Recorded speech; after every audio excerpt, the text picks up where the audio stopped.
Hare Krishna, let's make ভোগ চ্যানেলে আপনাদেরকে স্বাগত। আমি ঈশ্বরী রাধিকা দাসী এবং আপনারা দেখছেন ইরা মাতাজির সঙ্গে তার চ্যানেল, যেখানে আমরা আজকে একটা দারুণ ইন্টারেস্টিং রেসিপি নিয়ে এসেছি। এই রেসিপিটা যেটা আপনারা এই মুহূর্তে দেখতে পাচ্ছেন সেটা হচ্ছে পনির টিক্কা বা পনির তন্দুরি রেসিপি। এরকম রেসিপি আপনারা রেস্টুরেন্টে বা ধাবাতে অনেক অর্ডার করে খেয়েছেন, কিন্তু বাড়িতেও যে এত সহজে এরকম একটা রেসিপি এত সুন্দর দেখতে, এত সুন্দর টেস্টের বানানো যায় সেটা হয়তো অনেকেরই জানা ছিল না। ভাবছেন এত সুন্দর কিভাবে বাড়িতে বানানো যায়? রেসিপিটা দেখে নিন। এর জন্য আমরা পনির গুলোকে কিউব করে কেটে নিয়েছি। আপনারা তোফু ইউজ করতে পারেন যারা পনির অ্যাভয়েড করতে চান। তারপর আমরা ক্যাপসিকাম কেটে নিয়েছি, টমেটো কেটে নিয়েছি এবং তারপরে আমরা জল ছাড়ানো দই নিয়েছি। তার মধ্যে দিলাম কাশ্মীরি লঙ্কার গুঁড়ো, তারপর দিয়েছি গরম মশলা গুঁড়ো, জিরে গুঁড়ো, অল্প একটুখানি হলুদ। তারপরে এগুলো একদম বাড়িতে ইজিলি অ্যাভেলেবল। তারপরে দিয়েছি আমরা গোলমরিচের গুঁড়ো, আদা বাটা এবং হাতে একটুখানি ক্রাশ করে নিয়ে দিয়েছি কসুরি মেথি এবং হাতে ক্রাশ করে নিয়ে দিলাম একটু জোয়ান। এর মধ্যে আমরা 4 চামচ বেসনকে শুকনো কড়াইয়ে ভেজে নিয়ে রোস্টেড বেসন ইউজ করেছি, এটাতে দারুণ টেস্ট হয়।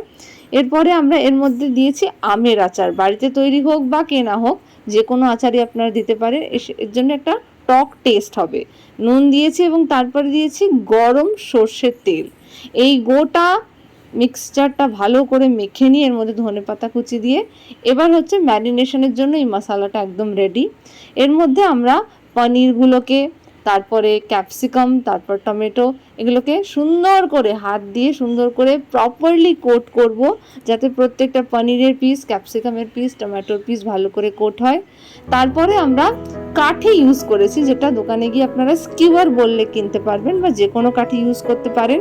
এর মধ্যে একটা পনিরের টুকরো, একটা ক্যাপসিকাম, একটা টমেটো, এভাবে অল্টারনেট করে বা দুটো পনিরের টুকরো, যেরকম আপনাদের ইচ্ছা সেরকম ডিজাইনে এই কাঠির মধ্যে ঢুকিয়ে এটাকে আমরা প্যানে বাটার দিয়ে সেকেছি। আপনারা যদি প্যান ইউজ করেন তাহলে বাটার দিয়ে সেকতে পারেন, আর যদি মনে করেন আরেকটু তন্দুরি টেস্ট চাই, স্মোকি টেস্ট চাই, তাহলে প্যান বাদ দিয়ে ডাইরেক্ট এই কাঠিগুলোকে ডাইরেক্ট ফ্লেমের ওপরে উল্টো করে ধরতে পারেন, তাতেও খুব সুন্দর টেস্ট হবে।